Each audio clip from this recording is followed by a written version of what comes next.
What's going on, y'all? Welcome to episode 4 of the P.O.P, where we value progression over perfection.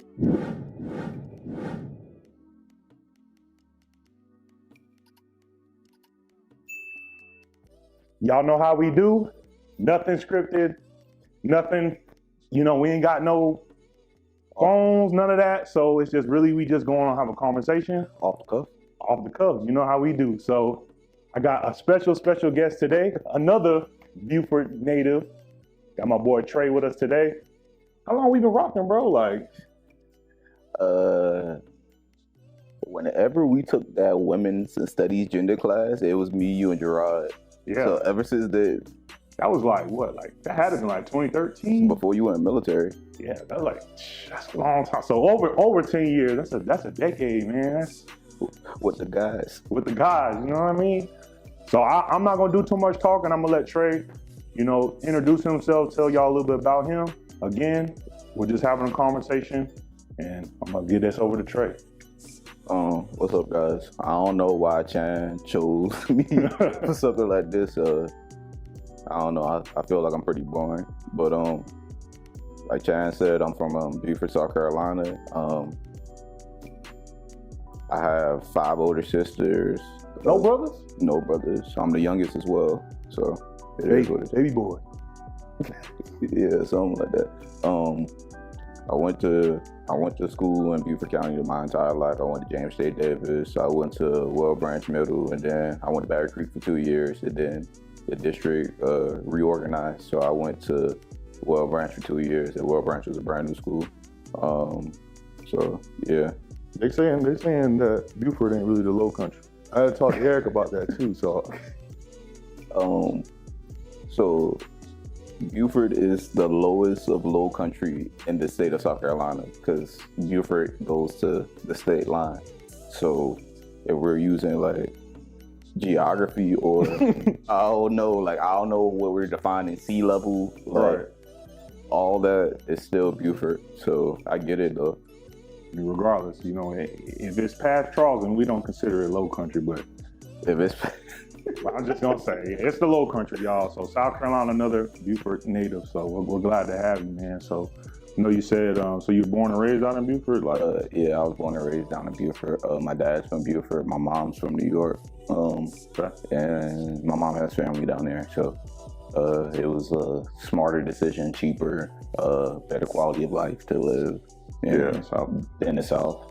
Okay, that's what's up, man. That's what's up. So then I guess you just went to USC after that when you graduated from high school. Yeah, I went to USC. I was a triple major. My high school was early college, so went to USC. Should have just did engineering, honestly, or some sort of tech. But a triple major,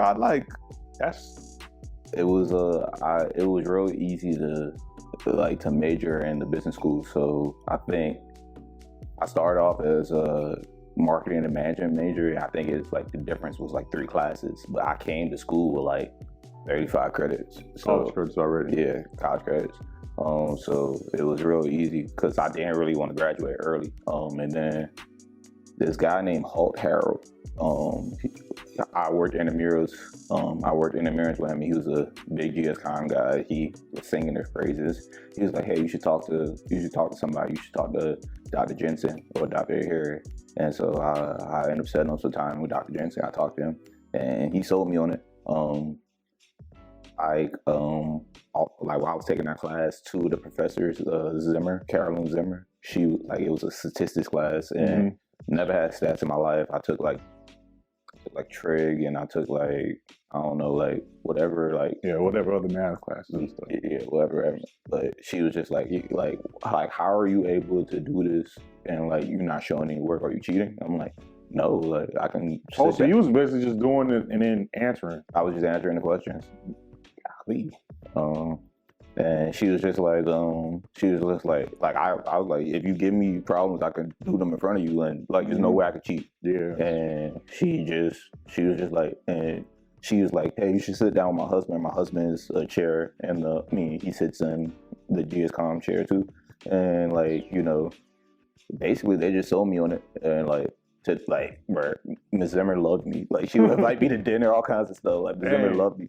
But she was just a real nice lady, and she suggested it. Holt told me to talk to Jensen, and I became a triple major. That's crazy, man. That's wild, man. So how was going from like high school to college? Was like that triple major? Was the work harder, or was it kind of just? So it was. Oh, I'm sorry. No, go ahead. No, I just. It was so when I went to college, like I graduated like top of my class type, like, and like when I went to college, like I didn't know how to study, so like going to school originally was just hard. I wasn't used to getting C's. I never got a C ever. And so like it was just hard for me to adjust, and then go into like actually figuring out, okay, once you actually you have to actually go to class, take notes, and then study this information, where I could just listen to a teacher talk in high school. Like, memorize it, it's kind of just... regurgitate it for a test, So it was real hard at first till I learned to study. And then it was like really easy. Like once you got to the classes that you actually cared about, or you had it was like really easy. I think like I struggled with one class, but it was like writing based. And for one of my majors, and like it's just because I'm not the best writer. So when you say you never got like a C or anything, did you fail any classes when you were at USC, or no? Just kind of got C's? Nah, I got like I think my GPA at USC, like I went to like I think it started off like a 3.4, and then like I graduated. My GPA was like a 3.599. Okay. But like I never failed any classes. I did withdraw from it was this film class, because the guy wanted like 10-page 30-second shot for shot. Break that. Like I was just like I did all the work. I turned it in. And I was just like, I'm not about to wait to find out how I did. I'm about to just drop it. And then I just took dance appreciation next semester. It was way easier. That's right. I might have took the easier route, my bad, but hey, I wasn't about to fail. You ain't about to fail that? Bro, it's crazy. Think about what my mama would say to me if I failed. No, trust me, I failed. I failed 2 classes at USC. Oh, that was real? the first time I ever failed. Yeah, because one was accounting, right? And then Bro, accounting was crazy. Yeah, that was the OG accounting, where that was when you take a quiz every day, and same thing. I never knew how to study. I never do anything. I just would. Were you like a business major? I was a business major. So it was the 225. It was 225. 225. That's what made me switch from business to IT. I got a C in 225 and 226. Yeah. So, and then when I first semester at USC, I failed philosophy 101, because that was like my first. Because I went to a big high school and stuff like that, but it was 300 kids. The teacher didn't know my name, so I just would come to class. I didn't feel like I learned anything. We had the eye clicker. I would just tell people to do it, and I would take the test. And bro, I remember that first test I got like a 40, and then I was like, damn, okay. And then I just kept failing, and then I was like, I actually just studied for the first time again. Didn't know how to, because I didn't have to, and so I never really had to apply myself. Then I ended up failing the class, and again, had to tell my mom, yo, like I failed the class, like. And then, of course, like my pops didn't go to college, and then my mom did. So I'm getting both sides of like, my dad's like, see, I told you. My mom's just like, well, maybe you need to apply yourself. Maybe you need to go to a different school, like stuff like that. So, it was. Oh, so this was at Citadel? No, this was when I got to USC. This one you got to USC? Yeah. So, okay. But yeah, that's crazy, man. It's never easy to fail something, especially when you've been doing decently for a long time. I was just curious of like if you had ever failed, but I know like when you hit that dang, like, is this cut out? Am I cut out for this? Like, am I cut different now? And so it's crazy, man. But yeah, nah, things got hard once you got to college. You didn't have the hand holding, and I feel like a lot of high schools, that kind of no kid left behind type mentality. Especially being from South Carolina. Yeah, especially now. But so when you graduated from USC, like, how was that? Did you have something in the professional space lined up, or did you how was I know you say you worked at intramurals and stuff like that, but what other professional experience did you have? So Like I worked at intramurals. I was an RA, so like a resident advisor. I I held a job in like one of the offices on campus. Um, and then like of course I was like over like the educational services and stuff like that, community service. Um, but like in terms of professional, I say like I had an internship with Under Armour my summer after my junior year, and at their corporate headquarters, and that like really, it was a real good look because just a lot of people see Under Armour on the resume and think like, oh wow, Yeah, not Under Armour's like that's big. It's up there. well, 15. yeah, but so that was that was the first time I ever got into anything doing supply chain major stuff. Mm-hmm. And like it was interesting. I learned a whole lot about Excel because I didn't know anything about Excel before. Exactly. And so it was cool. I was able to like help put together like a forecast to change the way that they were going to ship shoes from like their Eastern distributors to like the United States. So all in all, it was supposed to like be some like cost saving reduction stuff. But it was cool. Like I never thought I could do anything like that, nor did I think that was gonna be something I would be doing that summer. But it was a real good experience, and it gave me a lot of context going into senior year trying to get a job. So like that's the special me and professional experience. And then like I think you asked the second part of the question was like, did I have something lined up? So I think like my senior year, I interviewed anytime somebody came to campus, I interviewed, I applied. Like it was like a job board in school. Like I used to like apply to anything that was supposed to. Like I just wanted a job when I graduated, and I knew that like basically it was a numbers game. If I could put enough apps out, somebody was gonna mess with me.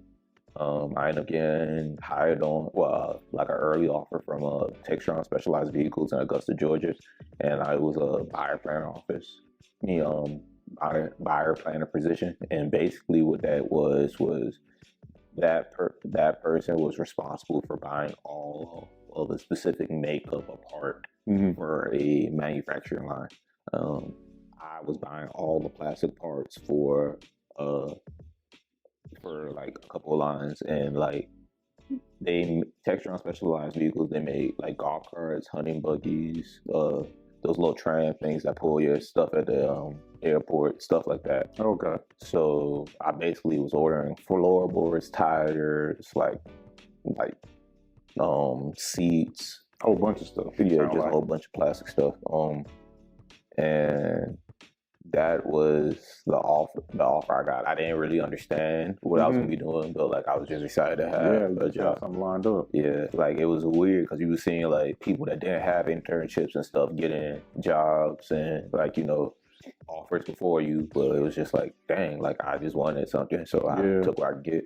All right. Okay. Dang. Yeah. So I know it's just I know it's tough, especially like in the job market now for just to try to get a job and stuff like that. So do you think that shooting more helps your chances, or actually knowing somebody in the job, like networking? I know you did a lot of networking in school and stuff to get, this person sits here. Do you think it's more of a networking game now, or you think it's still more of a, if I shoot 100 shots, I'm gonna at least make one?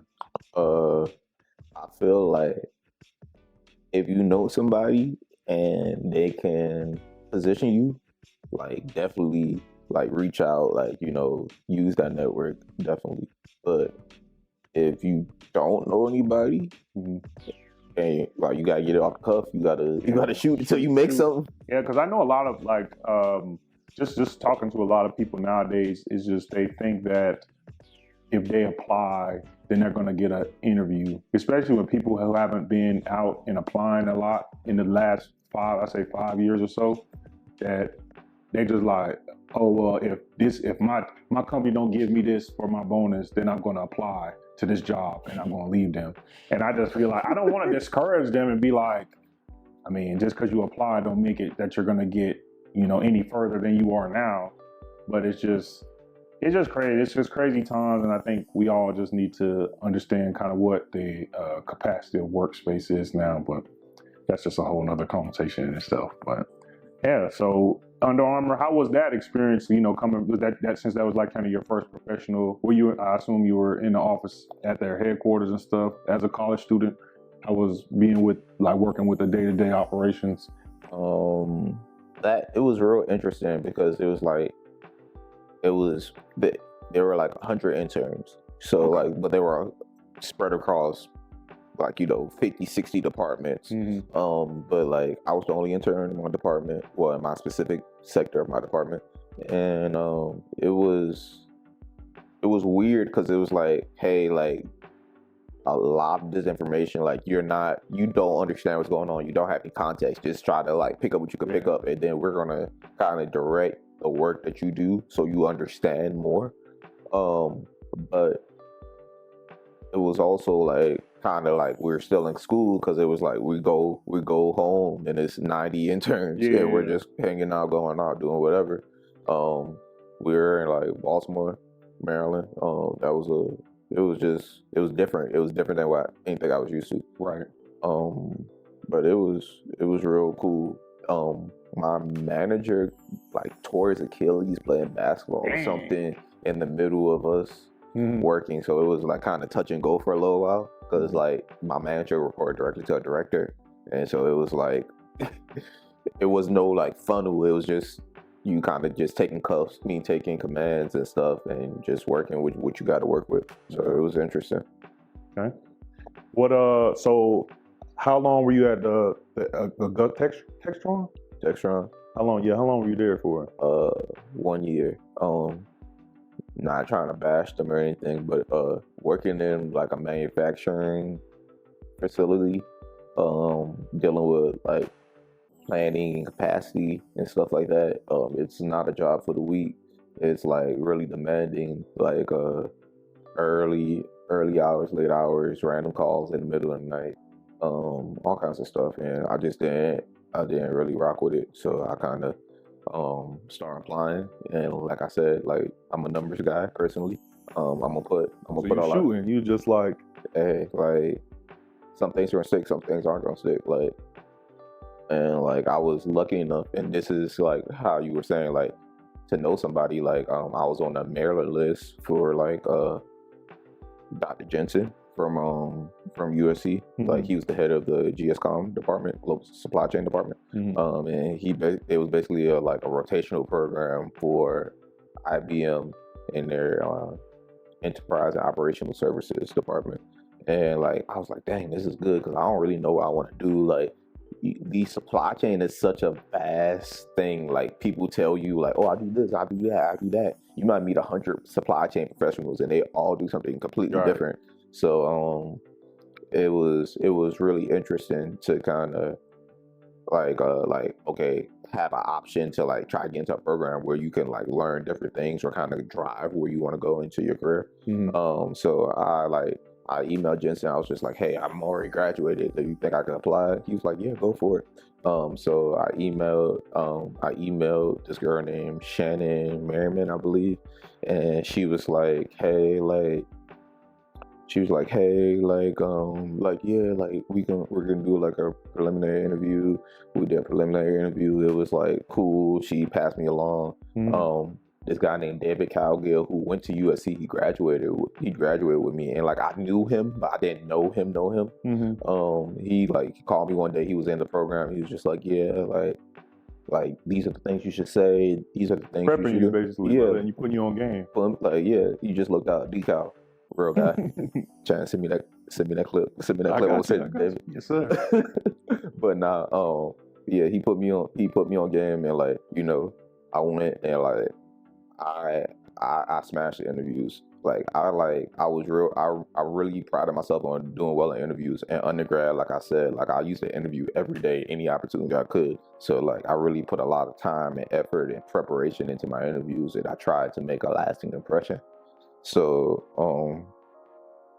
yeah, and they offered me, And the crazy thing was, it was like $3,000 more than what I was getting paid in Augusta. Right. And I moved into like the Raleigh Durham area, which is like the cost of living is way higher. But it was just like I just wanted the opportunity. I was just hungry. I just wanted to get after it. So What would you have taken that offer if they paid you less or paid you the same? probably, bro, I want to get the hell on. So you already knew. So you would say in this instant, the experience, or was it the experience getting, or was it actually just getting out of that job? What do you think? Or was it a mix? It was a mix, bro. Like, when I tell you, like, my director used to like curse at me and stuff like that. I'm like, bro, I This don't is a operate toxic work environment. like, I don't operate like that, lady. Like, if we were outside, you wouldn't do anything like that to me. Like, so please don't talk to me like that here. Mm-hmm. And like, I'm a big like respect guy. Like, don't do anything weird like that. Treat me like how I would treat you. Yeah, like how you want somebody to treat your kid. Yeah, exactly. Yeah, because I was curious because I know, you know, we want to go to something new, but then if it's gonna pay us less or pay us the same, then we're like, I might as well just stay here. But sometimes, I mean, I think people should go off of if they're mentally, you know, their mental, it's killing your mental, then you need to leave. Like, but I know that, and it's like when you go to when you get a new job, like, it's no way you're gonna get a new job and you're instantly gonna be contributing unless you do like something like consulting, which is a very fast-paced environment. Mm-hmm. But like, you have some ramp up. They show you what to do. They teach you how to do the job. So it's like, even that is less taxing than a harsh work environment where you know what you're doing and you're expected to perform at a high level. You're a contributor already at that point.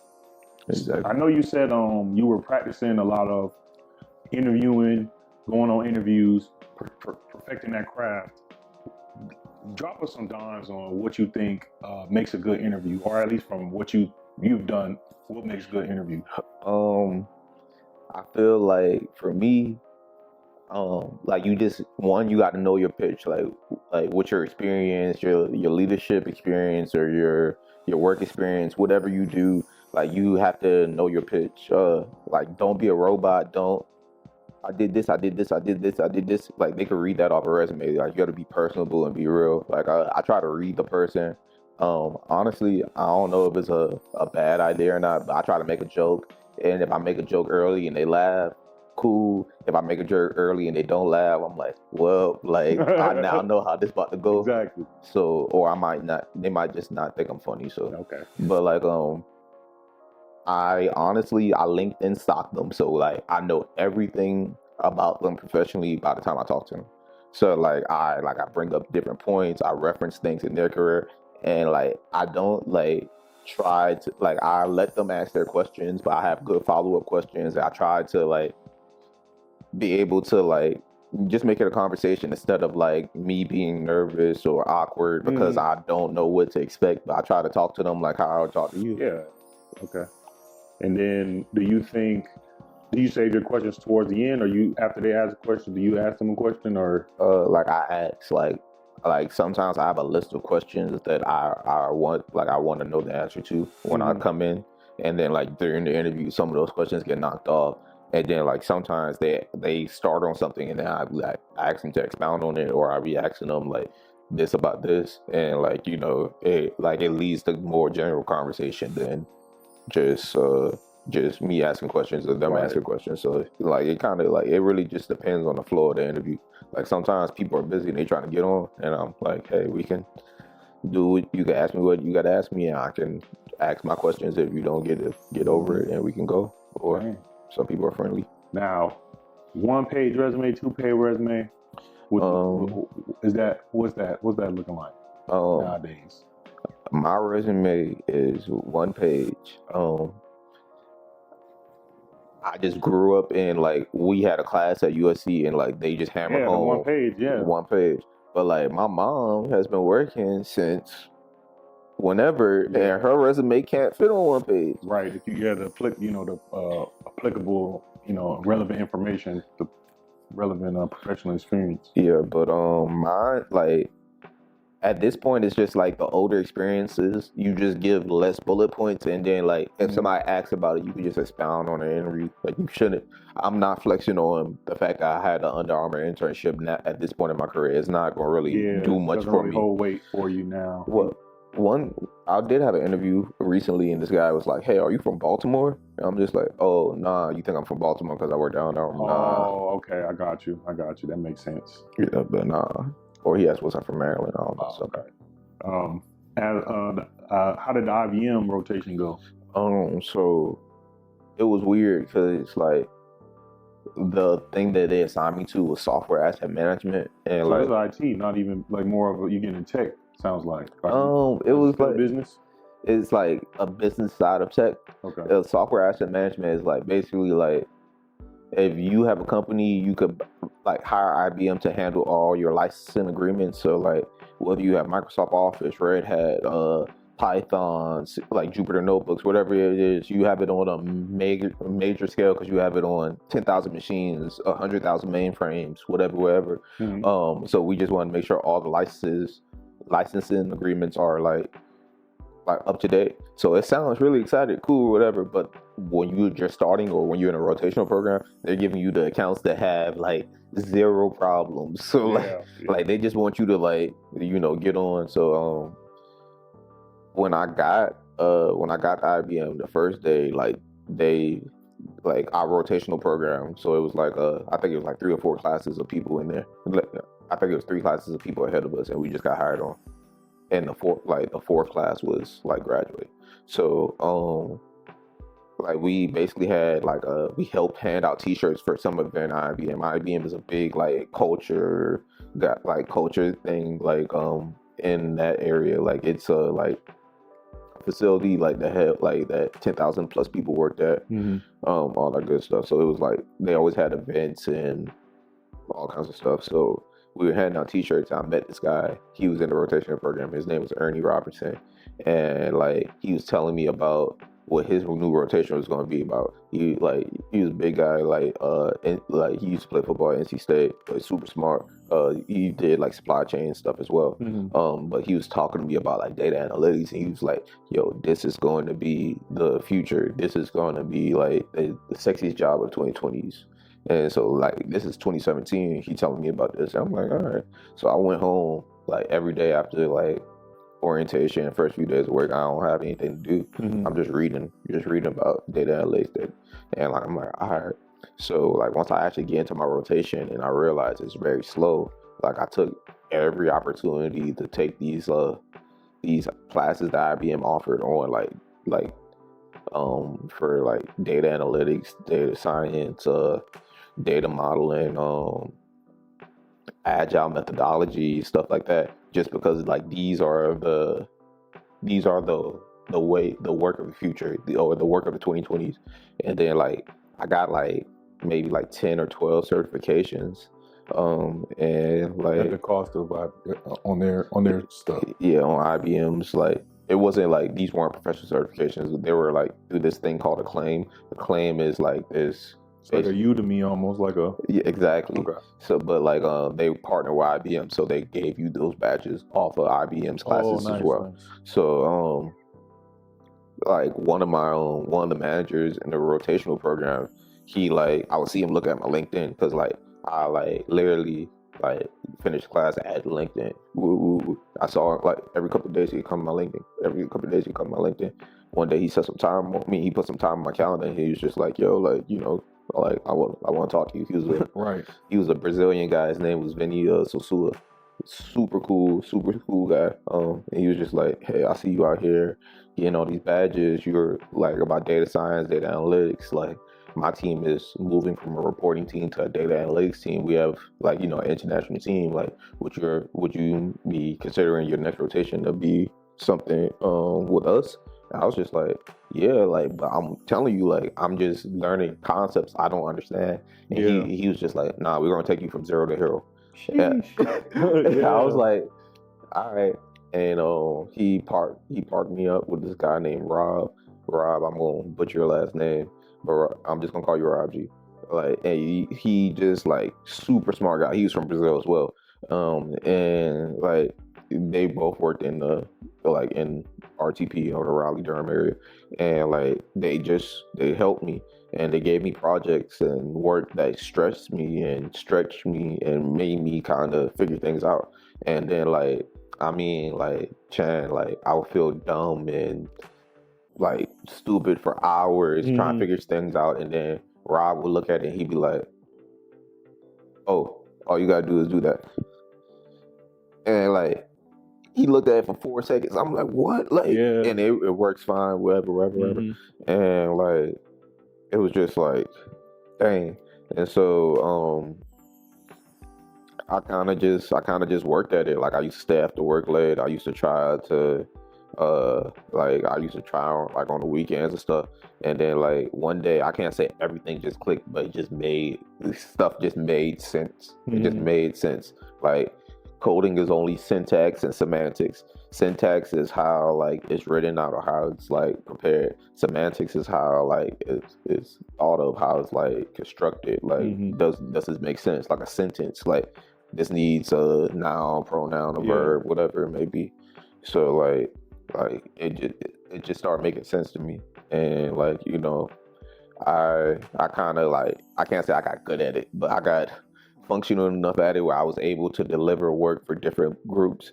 Because my manager Vinny, he worked directly for the director of the department, and so he would get like ask and all kinds of stuff. So he like was able to put me in a position where I was actually like progressing and trying to figure things out.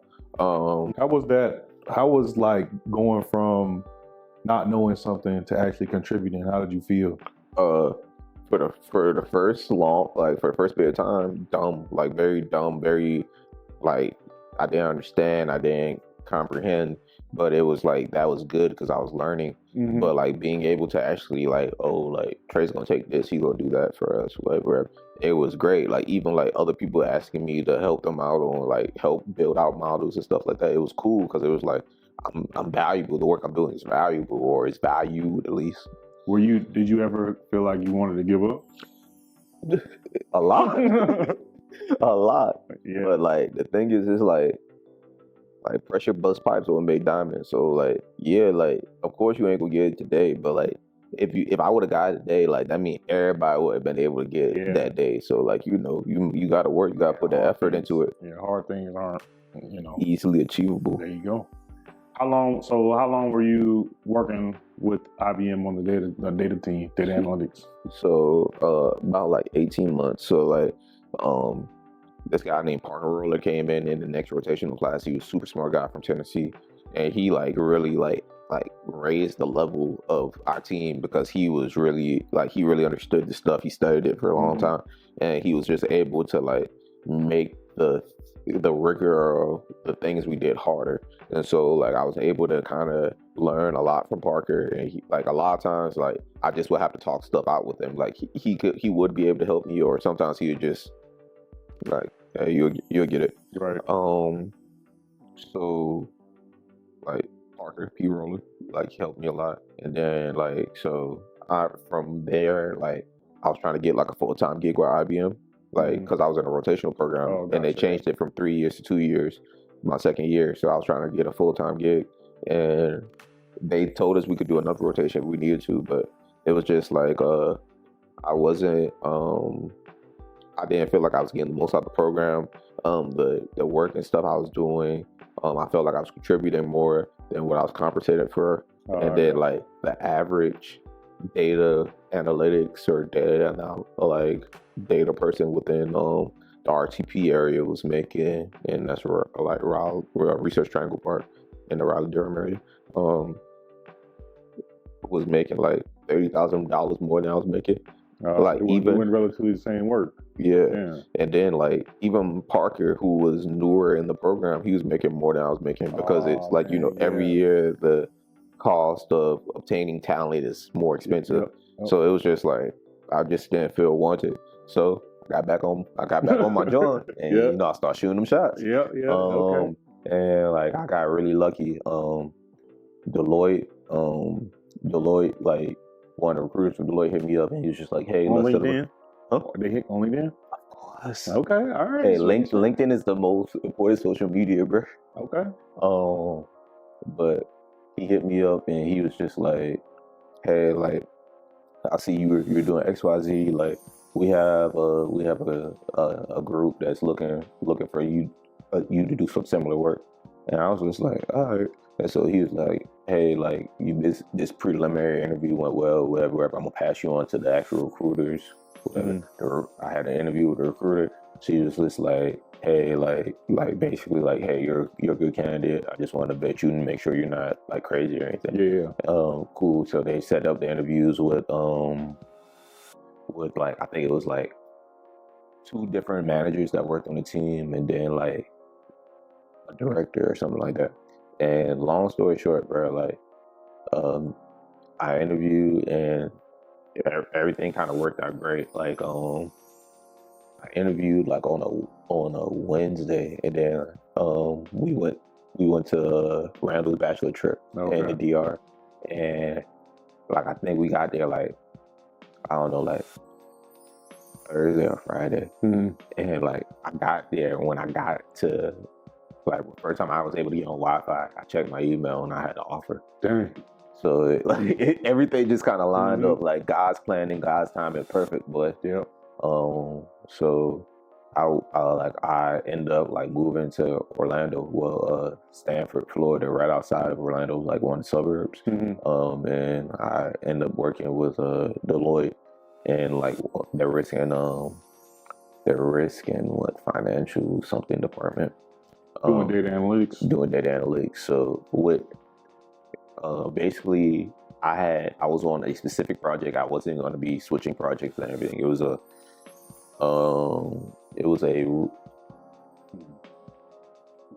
government client, and I have to figure out how to explain it. They dealt with pensions, and so basically, as you can imagine, like from like the 1960s, 1950s, when pensions became a big thing, to like 2000s when printers became a big thing.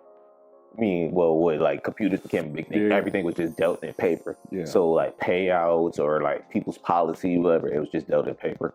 So what they hired Deloitte to do was to develop an application that extracted information from these pieces of paper like that had like, and basically like this information would be PI, like personal information, like phone numbers, social security numbers, addresses, whatever it may be.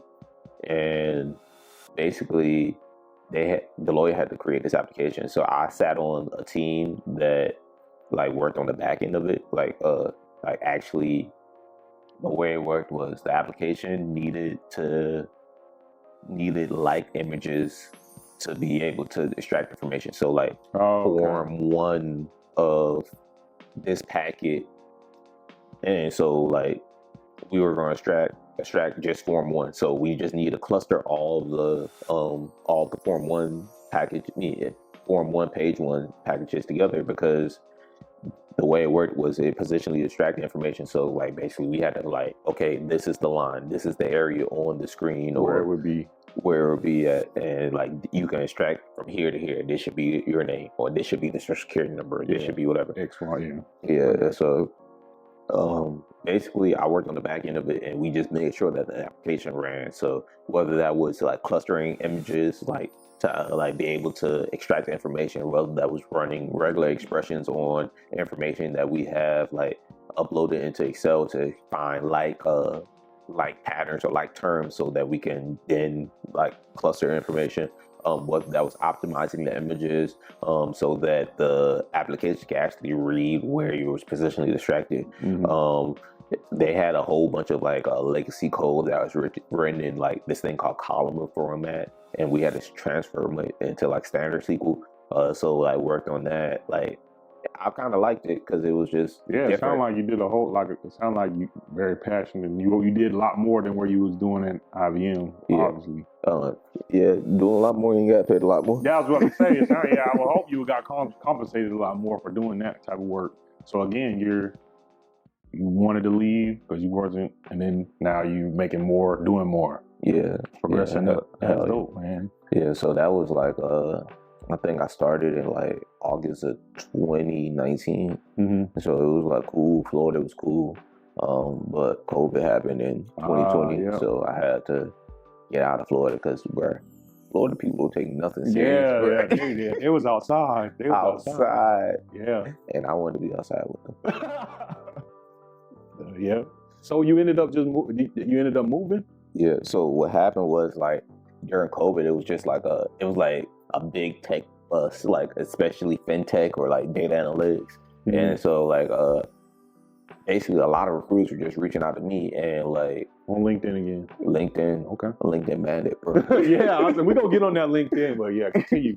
But so they basically was like, hey, like we have a contract job for you. It's with Wells Fargo. It's in Charlotte, North Carolina. And I'm like, oh dang, Charlotte, that's close to home. That's the like where all my friends live at.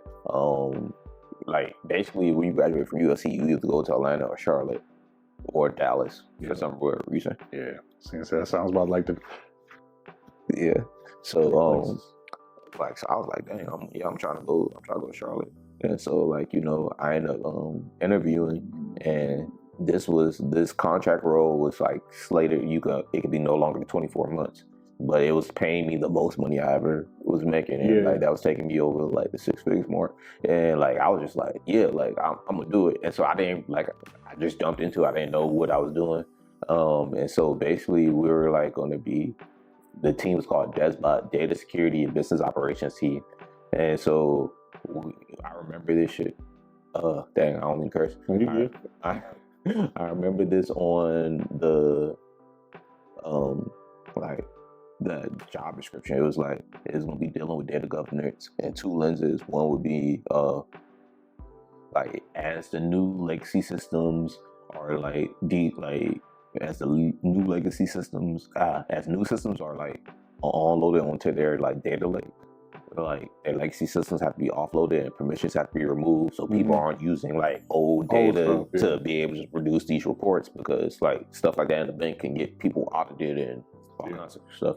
So basically you had to work to make sure that hey, we're updating these tables that feed these visuals or these whatever numbers that you produce have been updated. These, can you please make sure you have access to these? Oh, you have access to these? We have to make sure that we kill the legacy access. Make sure that anything that you're using that has these tables in it no longer use this, because this information is no longer available. So we did that. We did a lot of so that was called role-based access, and we did a lot of ad hoc reporting on just how these things are being monitored and tracked. We did some the way they were entering information into the data lake. We were doing some anonymizing of people. Well, we weren't even doing the anonymizing of PII. We were running regular expressions on metadata to catch certain information. A regular expression basically was we were running regular expressions to basically catch any PII, whether it's your phone number, social security number, whatever it may be. That information needs to be anonymized in the data lake, so only certain users can see or access it. And as downstream users get it, it isn't. So we were just running basically running regular expressions and then passing any information on to a downstream team so that they can anonymize it. So it was really interesting, really different. I never thought I wanted to do nothing like that, but that money was different and the experience was different. I wanted to move to Charlotte. So. Okay. Yeah, I was just about to ask it was a personal decision to move to Charlotte. You didn't, Deloitte didn't care that, the pandemic was coming. You still had your job. It was just. Yeah, I had a job. And even at Deloitte, I wasn't even going into the office every day because my client sat in DC and my team sat in Phoenix. I was the only person on my specific team that sat in Orlando. So I didn't have any manager being down my back or anything like that. We had people managers, but I go into the office from 10 to 1. Right. And like, you're the only one that does what you do there. yeah, I'm going to see, like I'm going to be social because Deloitte is real big on social and being able to talk and whatever. So I was just going to be, like, I was going to be social. And then I'll come home and I'll work. During COVID, like, it was like my sleep schedule was so messed up. Like, I used to work during the night and sleep during the day, and like they had no problem with it. Like Deloitte, we were cool, we were locked in. But like it was just the opportunity, and like I said, I didn't want to be in Florida anymore. Okay. How was do you, when you make these big moves, you know, you say you move to different states or stuff like that, are you nervous? Do you feel like, do you have anybody to talk to when you make these decisions? You know what I mean? Like, what's your thought process? Like, I know just like little moves and stuff like that, just job moves in general are scary for myself and for others as well. Like, what goes through your head when that happens? Do you have any nerves, or what's going through your thought process during all these moves? I think all of them are different, but like, it was just like, hey, you have to go where the opportunity is. The opportunity isn't always going to be a thing.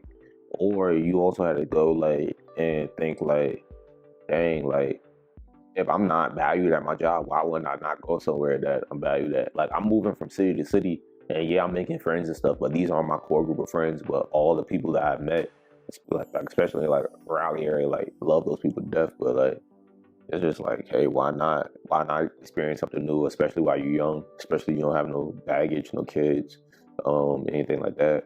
So like, it was just like, why not have these new set of experiences, especially if you're gonna feel valued, or like, you know, you're positioning yourself better for your future. Okay. Yeah. But that's definitely scary, bro. Like, of course, everything's because scary. ideally, I mean, a lot of people would think like that. You just described your Deloitte situation. You're the only one there. You work from home when you want to. You have to make your own hours. That seems like the ideal position where people would just, why would you want to leave that? Like, you do sound like you do whatever you want to do there.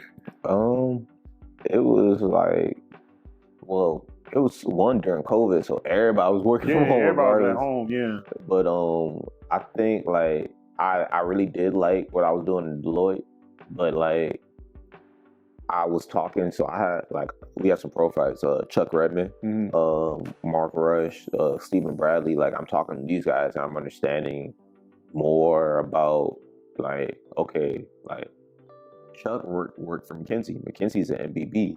MBBs and Big Fours are like, you know, the big names of consultants. Chuck was saying like, hey, like, you know, it's good that you're working here. Like, this is a good look for you, whatever. But you need to get on the client-facing side. Even though I had client exposure and I was talking to clients to gather requirements and to present reporting, he was saying like, I need to be on the client-facing side. The money is different. Our responsibilities and roles are different. And so I was just like, okay. And like, to do that from the area of Deloitte I was in, it was going to be very hard. So I had to, like, you know, basically, like, it was going to be a process. So I was like, hey, I don't know if I can, like, wait that out. So I just, like, took my next best option, which was another job that was going to, like, you know, get you where you need to go. Yeah, exactly. So the Wells Fargo was 24 months. Were you nervous about that being a contract, or did you just you wanted the experience, or just was that? I was real nervous about it being contract because, like, it can just get terminated at any point in time. But like, also they were like really, like, we were the first 6 people hired for this team, and they were planning to like build and scale it out. So we're thinking we're gonna be future managers, all that stuff. Okay. So like it was a lot of excitement to kind of join, and then it was like, hey, like basically, if you do good, like, or if you do produce how you're supposed to produce, why wouldn't they want to hire you? Yeah, it makes sense. Yeah. What so has the 24 months ended? Are you still at Wells Fargo now, or what was the next? Do you have any next steps, or? So what happened with the Wells Fargo was basically like we worked there for like a few months. They told us they're gonna convert us to full-time employees, all that stuff. Like a few months passed, and like they like probably like 3 or 4 months in, they hire on 6 full-time people, and they don't tell us. They basically just drop us in a meeting with these people, like, hey, like, these are the full-time people. We're just like, oh, okay. Okay. Like, are we still getting hired on? Like, Right. and so they were like, yeah. They were just like, oh, we should know something this day. Whatever this day came, we don't know nothing. We want to know something this day. That day came, we don't know nothing now. So we're like, all right, like, and so I started like, getting Back in there, back in the shooting. Yep. we're the gym, All and right. so like, basically, one of the guys I connected with at Deloitte, his name was Cash. Cash basically gave me a referral for a position at Deloitte, and basically, like, once again, knowing people, if you know the right people, like, a referral puts you in a whole different candidate pool than a normal candidate, and like, basically that position like opened up. The recruiter hit me up. She's like, "Oh, you work for Deloitte? Woo-doo. Everything went smooth. I interviewed. I think it was like three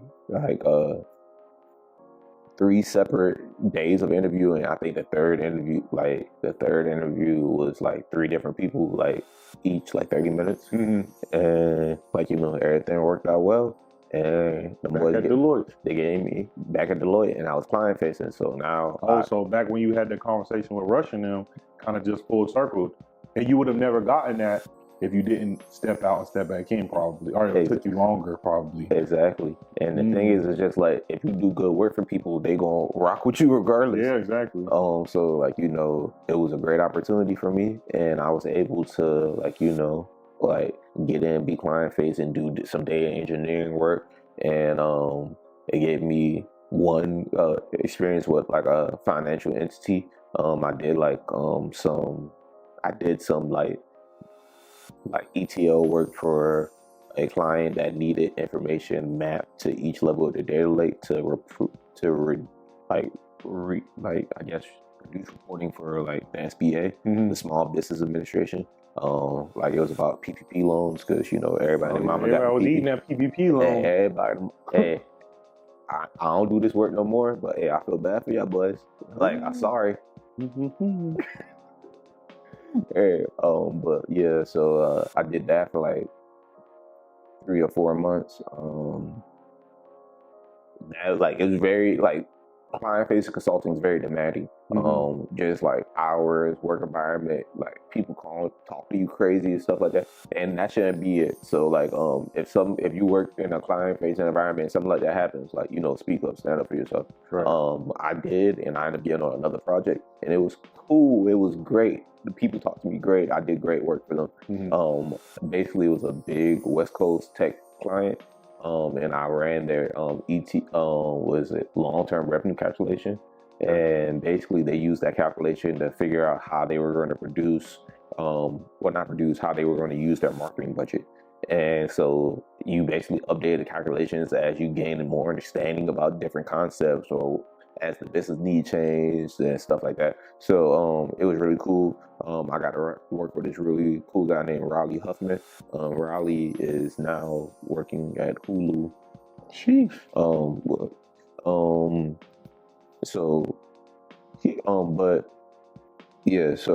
it was a really good opportunity. It was it allowed me to like have a client facing role, and like not have like super crazy hours, since my client was on the West Coast. Like, they don't come like 9 a.m. to them is 12 for us. So like, right. I done had a whole morning to do anything I wanted, and then like I worked like 12 to 8. Like, a lot of times, like, after 5 o'clock, like, their day slowing down. They're winding down. So like, they're like, hey, like, like, unless it was something urgent or whatever, like, hey, like, Riley used to be like, hey, like, I know you like to go play hoops on Friday, like, like, cut out, like, go get your game on, and like, whatever. So it was really dope.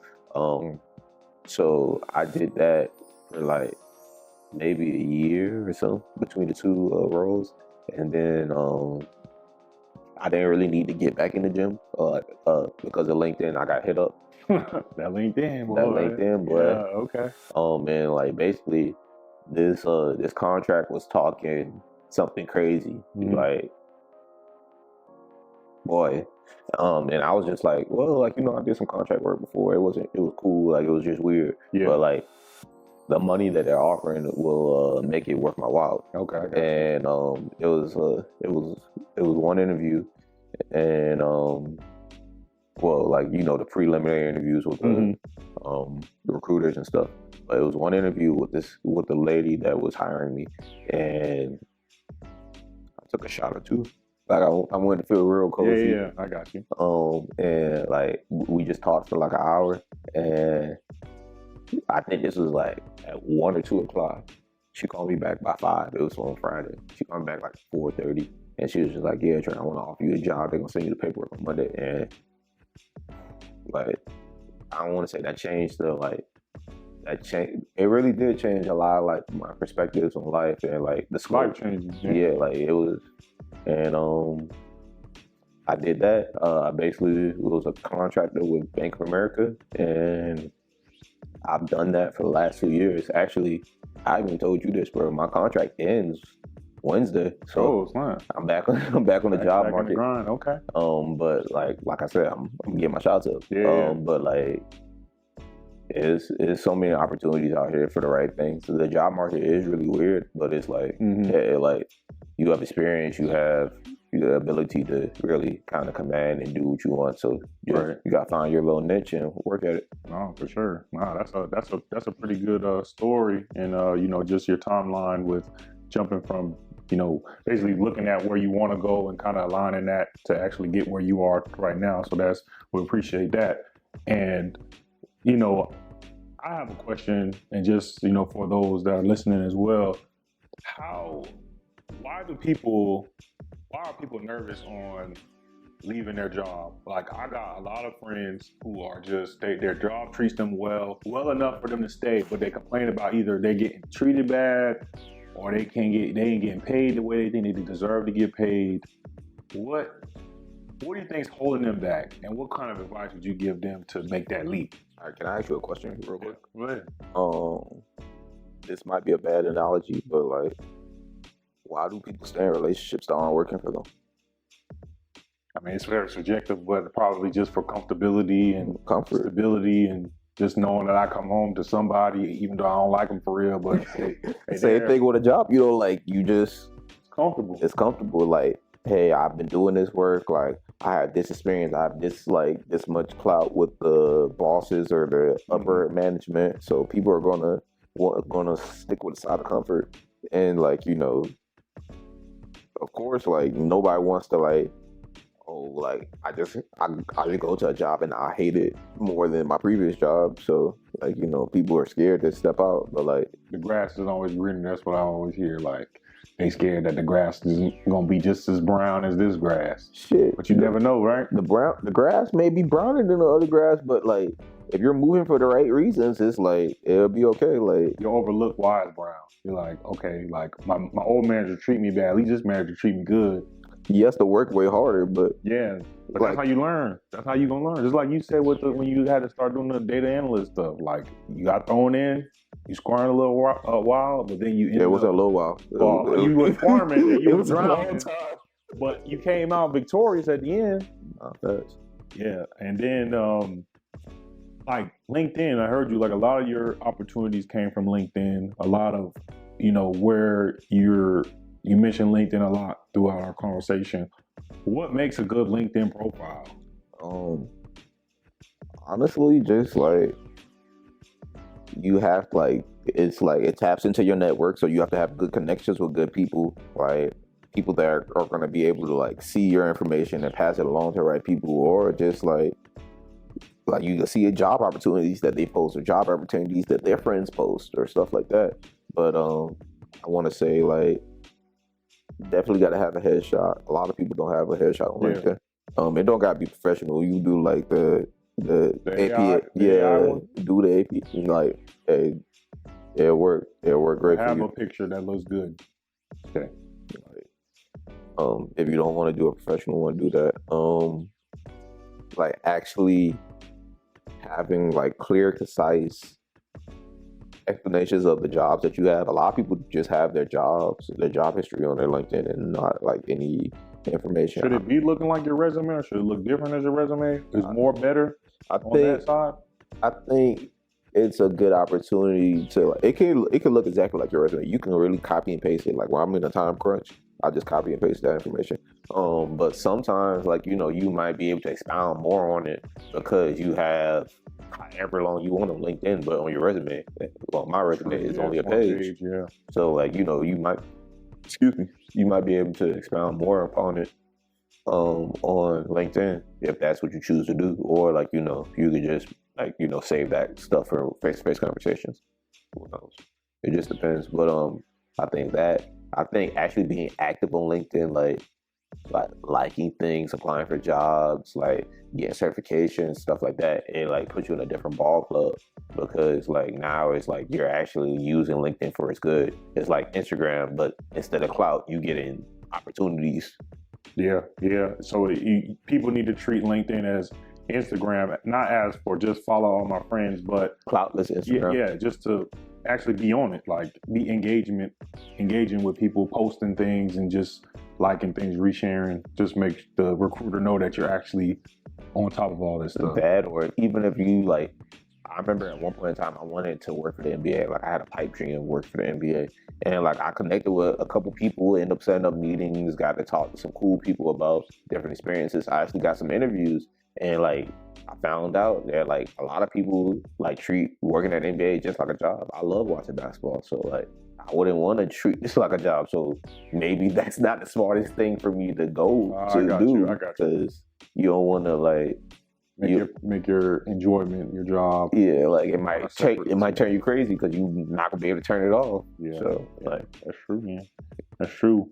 Well, we appreciate your your timeline, and those that don't have a LinkedIn, make sure you update your LinkedIn. Make sure that you're on top of all that.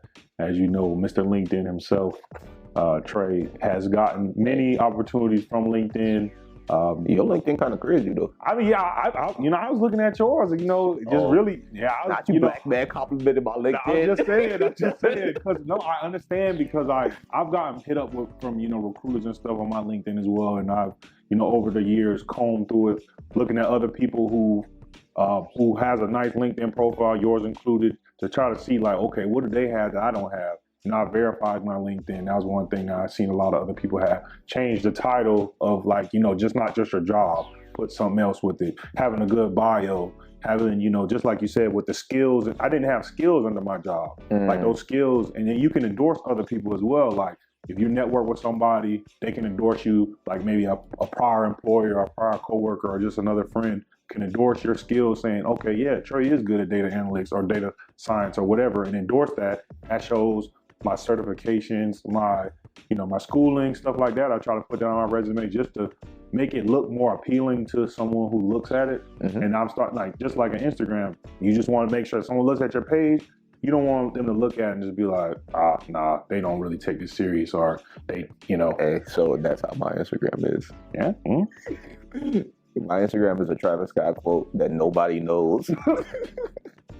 But hey, it is what it is, man. But we're gonna keep this a rolling thing, as we all know before. P.O.P, progression over perfection. Perfection is something that we always gonna try to chase and obtain, and everyone's progression is gonna be a little different, and everybody's perfection is a little different. What is your definition of progression, Trey? What comes to mind? Progression, no backward steps, but even if sometimes you gotta take a back step or two so you can prepare yourself forward, like a slingshot. Okay.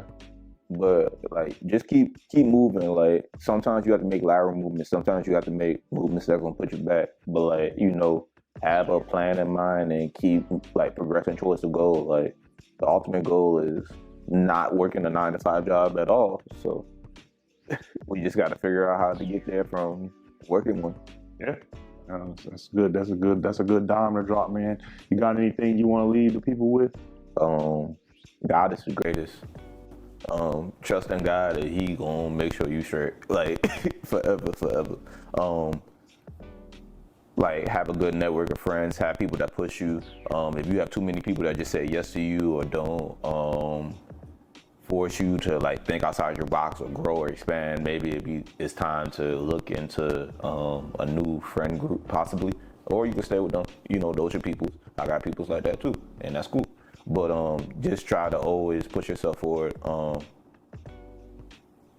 Thank you for giving me an opportunity. Oh yeah, man, for sure, bro. It's always a pleasure, man. You know, we be dropping dimes and going back and forth with different things professionally and just personally as well. So it was a pleasure, man. And y'all just make sure y'all got something out of this today, and we'll catch y'all on the next one. God the greatest.